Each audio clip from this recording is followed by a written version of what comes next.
Lima mi nga mi bembang. Pero ako ra ang gipasanginlan. Maayong adlaw kanimo DJ Sam, ingon man sa imuhang mga viewers ning imong programa. Tawagan na lang ko ninyo sa pangalang Dodong. 19 anyos ko ug usa ko ka senior high school student karon. Nahitabo niya nga akong problema nga i-share sa inyo ha. Baguhay lang jud. Niadto lang yung bulan sa Abril ning tuig. Dinhi man ko nag-eskwela sa puder sa akong ate DJ Sam. Dinhi sa syudad ko nag-senior high school. Pero ako mga amigo ug barkada nahibilin jud didto sa among bukid, sa among munisipyo. Okay naman unta didto ang akong kinabuhi DJ Sam. Okay ra nga akong pagtuon didto. Kaya lang nanganak man gud ang akong maguwang, ang akong ate. Og nihangyo ang iyahang bana nga si Kuya DJ Sam. Pwede ba daw ubanan una na ako si ate? Tabang-tabang lang pod kay siman man gud ang bana sa akong maguwang. Naapod ko'y usa ka pamangkin nga ati manunon pa kaayo. Mao na akong ginahapit DJ Sam sa eskwelahan pod matag adlaw. Si Yan. Grade 3 na siya karon. Same lang mi og eskwelahan. Unya kining bakasyon man lagi, nanguli mi ni ate sa amo apod. Sa amo mga ginikanan. Nagbakasyon una mi kay parehas man mi sa akong pag-umangkon nga way mga klase. Nagkita mi sa akong mga barkada DJ Sam. 5 mi kabuok, nagtagay-tagay sa balay sa akong amigo pod nga si Nonoy. Lingaw na kay mi DJ Sam. Dihang kalit mi abot ang usa ka babay. Nisampa ra sa among tapok DJ Sam. Halos maghubo na. Wa na'y halos suot DJ Sam tungod sa ka-sexy. Hinuon hot kay siyang tanawon. Sigig yaw-yaw, sigig sayaw-sayaw DJ Sam og pang-akit sa amua. Wa ko nadala DJ Sam kay hadlok man ko ana. Nag-eskwela pa baya ko. Ako mga barkada DJ Sam nagpulihanay nagsulod sa kwarto. Atlan pod nga wa ang mga ginikanan ni Nonoy ni adto nga time. Kabaw na ko unsa gibuhat nila sa sulod. Usahay tag-isa pero naapoy time DJ Sam nga tagurha sila musud sa kwarto. Madungga na ako DJ Sam, grabeng ka-enjoy sa babay. Wow. Tuod man, ako na lang jud ang wa misulod sa kwarto. Giagda ko nila pero wa ko magpada. Di gyud ko DJ Sam. Inom og pulutan lang gyud ang akong giadto. Mao to taud-taud ana ni gawas ang babae DJ Sam og gipugos gyud ko niyag pasud sa kwarto. Halos guyuron ako niya.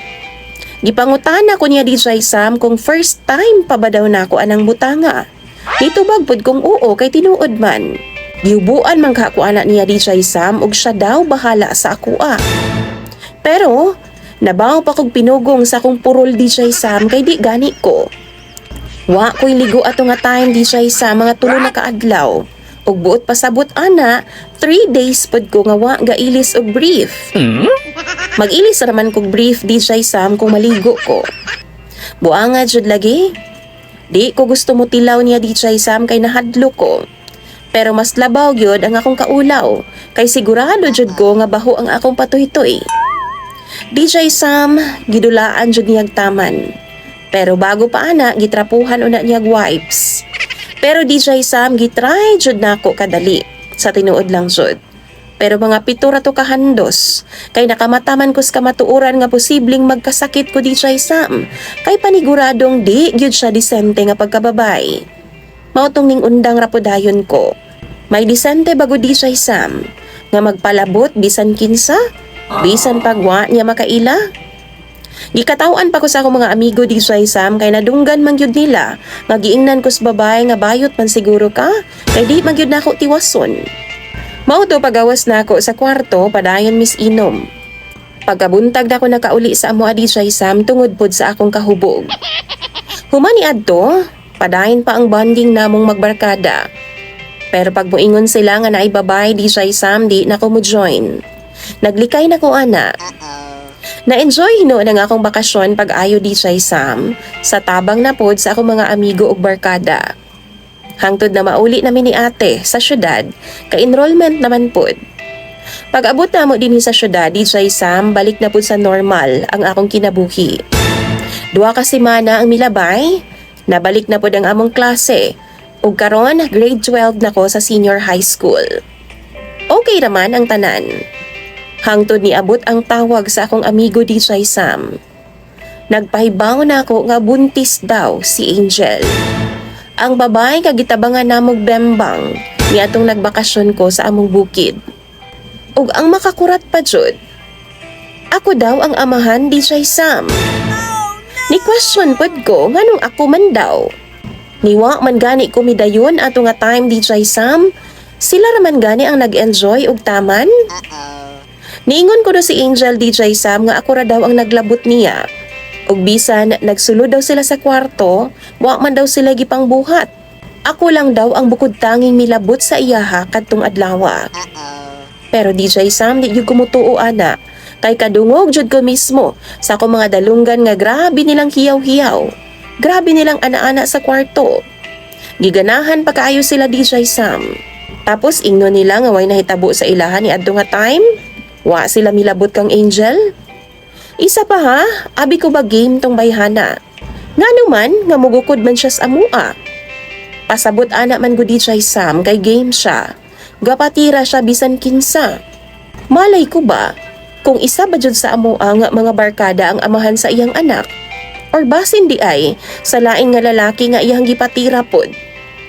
Karon DJ Sam sigig pamugo si Angel sa akua, sigig contact sa akua.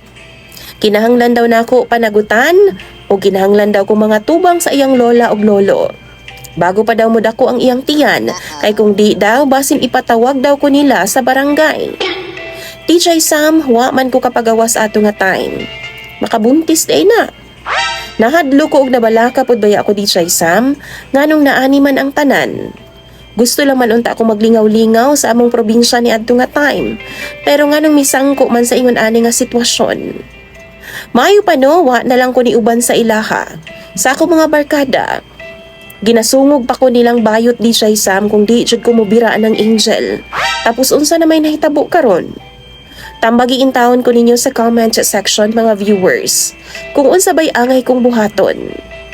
Imong sender DJ Sam og follower, Dodong.